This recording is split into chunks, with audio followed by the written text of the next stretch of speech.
The Holy Ghost, the Holy Ghost, time for the Holy Ghost, the Holy Ghost, Holy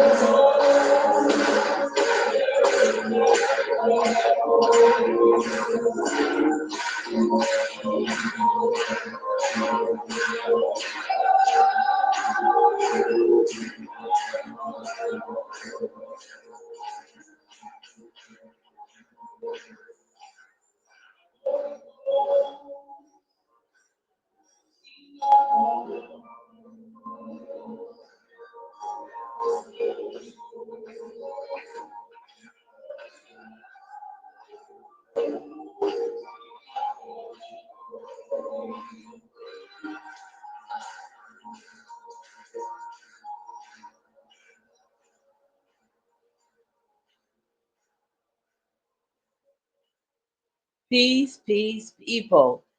Welcome to We Are Our Ancestors, Yemima's World, the Jelly Moose's Cafe. I am your hostess, Yemima, and as always, it is good to be black in the land of the living once again. This is my last episode for the year 2024. Before I begin, I just want to thank all of you for subscribing, sharing, and watching the videos that I have produced. I've had this channel for a little over a year now. And when I started it, I think up until October of this year, I probably had maybe 5 subscribers. And I started to add more content, and I asked if you would share it, like it, and subscribe, and you did. And I'm so grateful for all of you that have subscribed. We're going to have some good things coming up on this channel in 2025.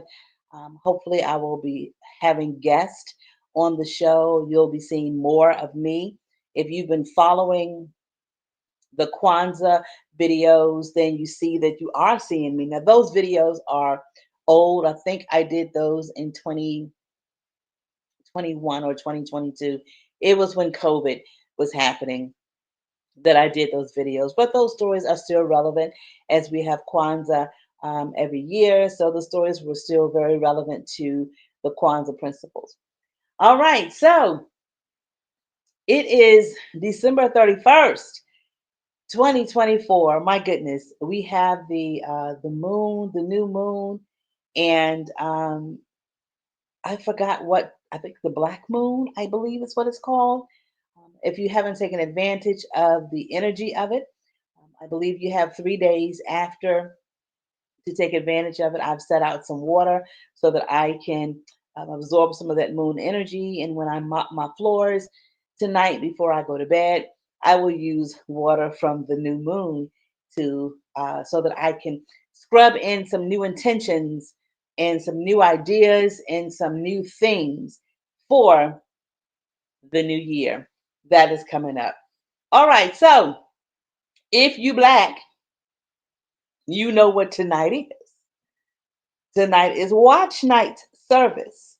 Now, I do not own the rights to the song that you heard at the beginning. It is called Tarry for the Holy Ghost, and it's by Brother Andrew Dixon. Now, we all know in the black church, we used to tarry, especially on New Year's Eve. Not so much now, but back in the day, we would tarry on New Year's Eve. And not always New Year's Eve. Sometimes we would tarry for a breakthrough. And New Year's Eve seemed to have been that breakthrough for some of us going into the new year. We always wrote New Year's resolutions. We changed it from intentions to resolution because we didn't want to sound spooky, yuki, yuki, yuki. So we, instead of saying we're writing out intentions for the New Year's, we said we're writing out resolutions. It's the same thing. It's the same thing. It's the same thing. All right, so I want to read some information that I got off of the good old internet about Watch Night Service. Um, and if you listen to that song at the beginning, the only thing you really hear is the gentleman's voice, and I think the only instrument may have been an organ, and a tambourine. Um, it wasn't like, now in choirs they have saxophones and all that stuff. I remember my mother used to talk about when they were going to church when she was a little girl. She said she loved to hear those old folks when they used to shuffle their feet because they had wooden floors. They didn't have carpet on the church floors. And that church floor was their instrument, it was their drum. And she said those old folks used to tickle me. That's what my mom would say. And when they would shuffle around in that circle. Now she was talking about the ring shot. I had no idea what she was talking about. But a lot of things now, as I'm continuing on my spiritual journey, some things that my mom would say are coming back to my remembrance. And I'm so grateful that she's tapping me on my shoulders and, reminding me of some things that she said. And I'm like, oh my goodness, I've been practicing this my whole life and had no idea. So I'm grateful. All right, so let's get into it. So this is a quote from Frederick Douglass, December 31st, 1862. He says, "It is a day for poetry and song, a new song. These cloudless skies, this balmy air, this brilliant sunshine are in harmony with the glorious morning of liberty about to dawn upon us." All right. So on the night of December 31st, 1862, enslaved and free African Americans gathered. Many gathered in secret to ring in the new year and await the news that the Emancipation Proclamation had taken effect. Now, just a few months earlier, on September 22nd, 1862, President Abraham Lincoln issued the executive order that declared enslaved people in the rebelling Confederate States were legally free. However, the decree would not take effect until the clock struck midnight at the start of the new year. The occasion, known as Watch Night or Freedom's Eve, marked the African Americans across the country as they watched and waited for the news of freedom. Now, today, Watch Night is an annual New Year's Eve tradition that includes the memory of slavery and freedom, their reflections, they reflect on faith and celebration of community and strength. All right, we're going to pause there for a second. Today, Watch Night Service, I'll speak from experience. From the Watch Night services that I have been to, I haven't been to one in the past 10, 12 years. But prior to my journey into African traditional spirituality, I was going to Watch Night services. And I had no idea what it was. Didn't have a clue. Didn't learn what it was until after I left the church and started studying on my own. So a lot of these churches are still having these services and these traditions, and people are going to them annually. Black people. I passed the church on the way home from work today, and the parking lot was full. And my thought was, how many of them even know what the service is about? All right, let's continue. Watch night service is rooted in African American religious traditions. During the first watch night, many enslaved African Americans gathered to pray, to worship, sing, and dance. And at that time, enslaved Black people could find little respite from ever present surveillance, even in practicing their faith.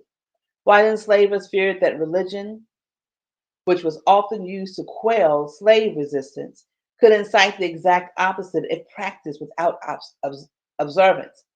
They wrote laws that restricted worship in large gatherings, such as that in the 1848 Georgia Slave Code, which states, "No person of color shall be allowed to preach, to exhort, or join in any religious exercise with any person of color, either free or slave, there being more than 7 persons of color present."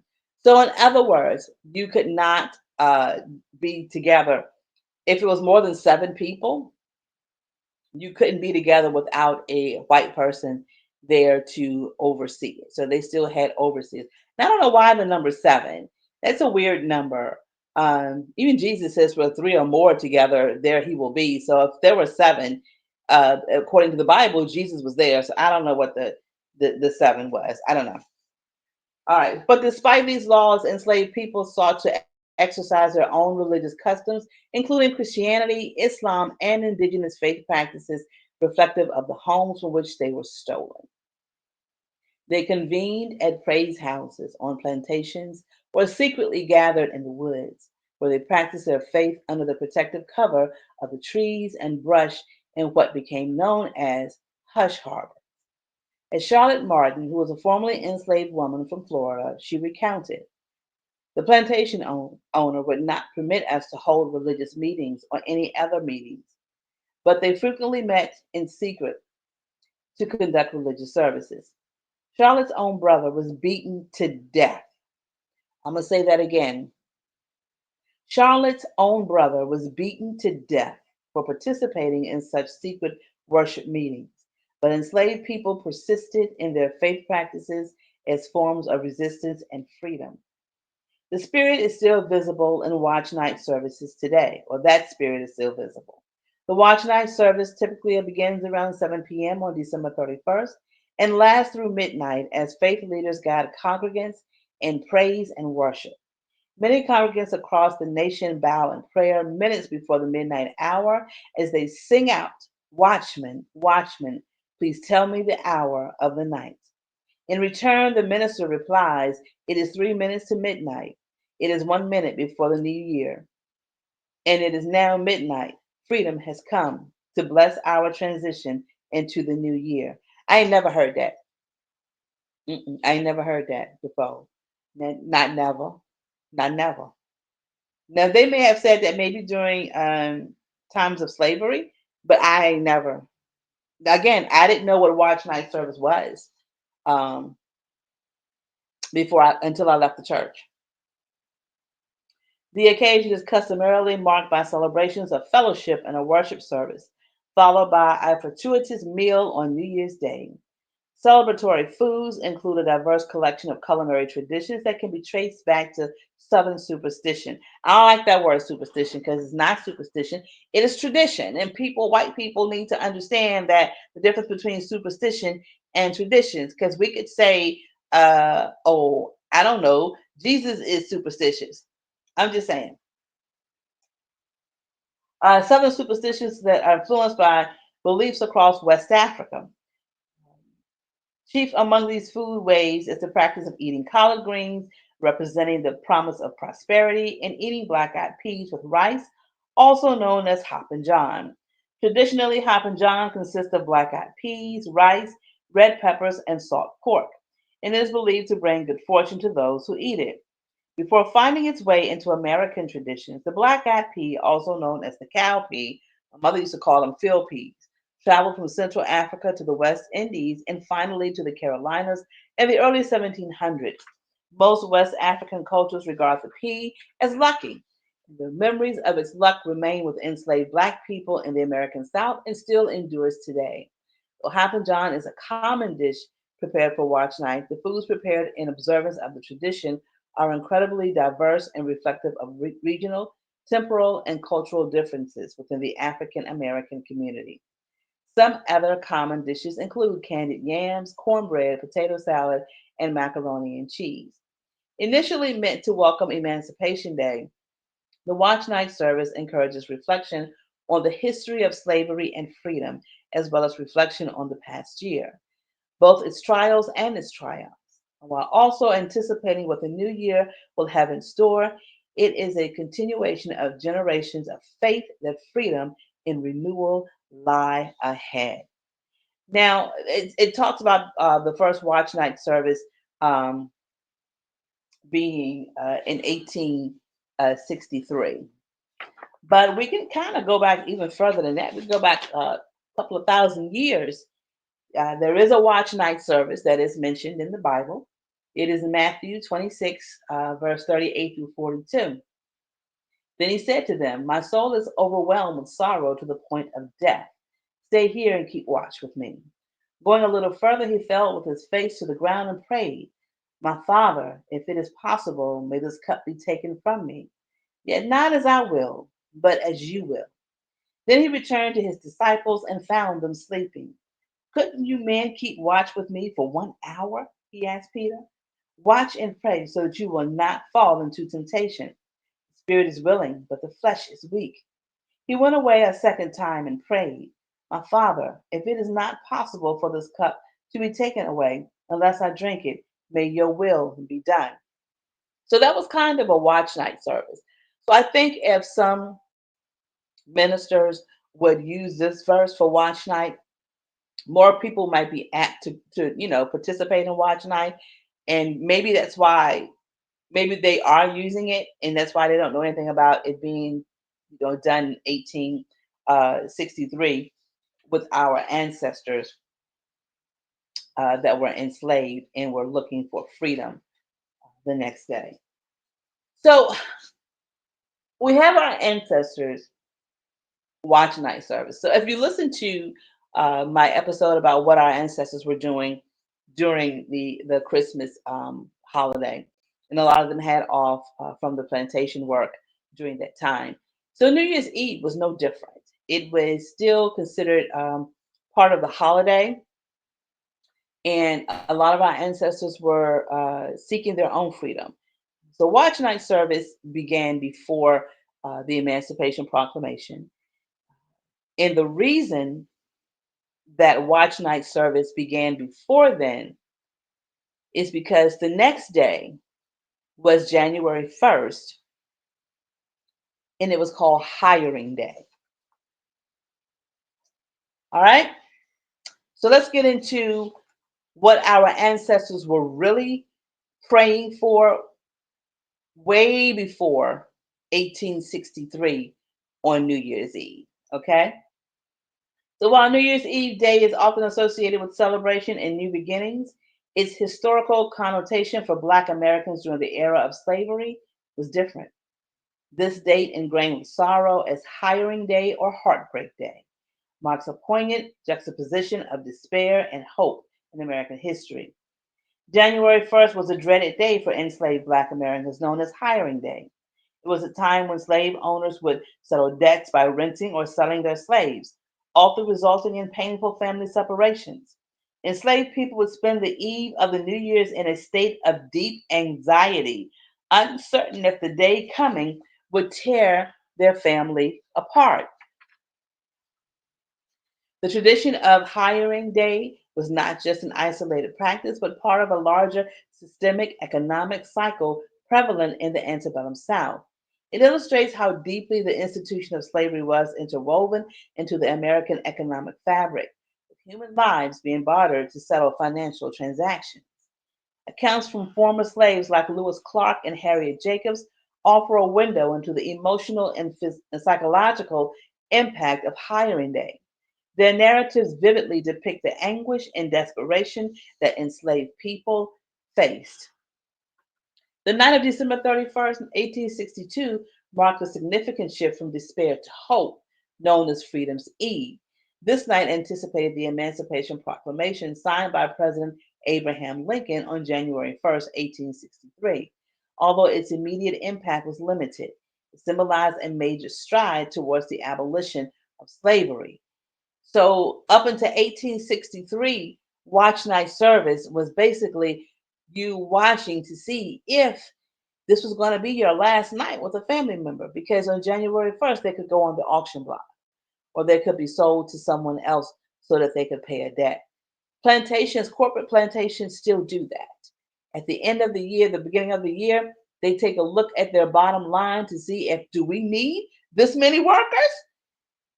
We ain't make a whole lot of money last year. And it may not be January 1st, but the first of the year, corporate plantations look at their bottom line from the year before and decide if they need to lay off, which is the same thing as um, hiring day, or if you will, or heartbreak day, because you could lose your job at the beginning of the year.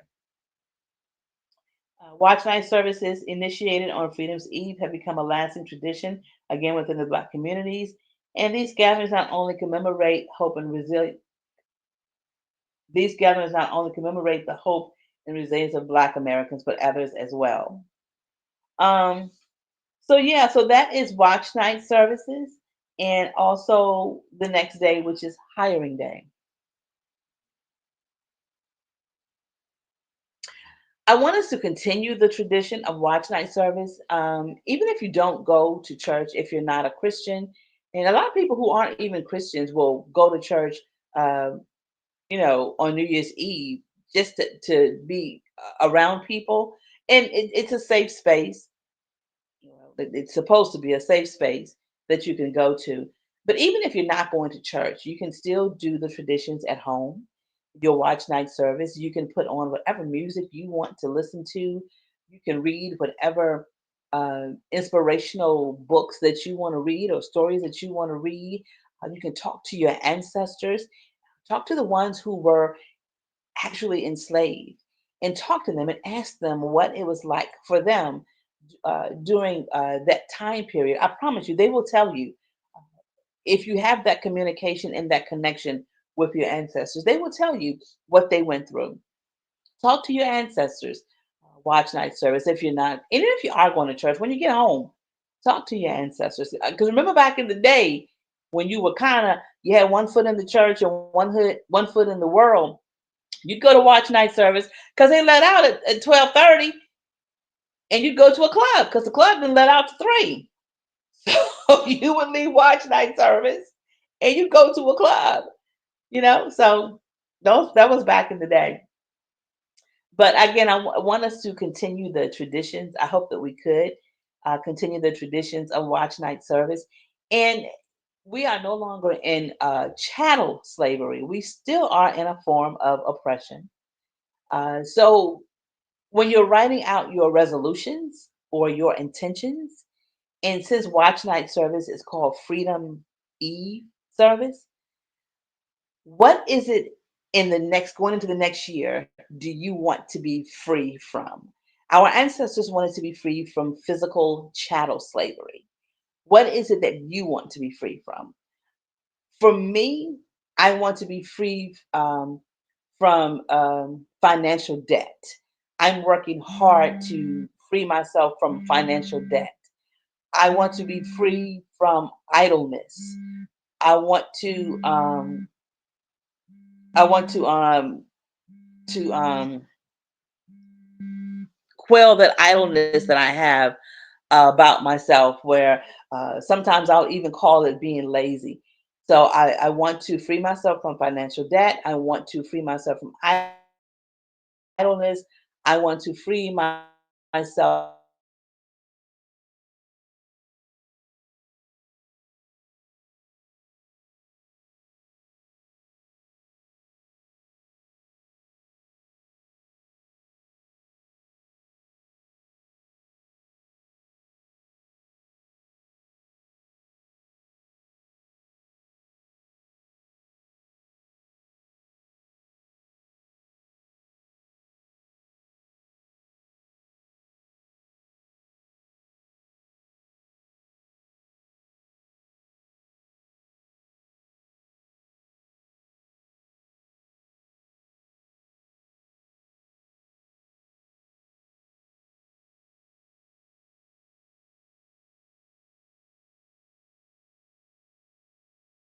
from anything myself from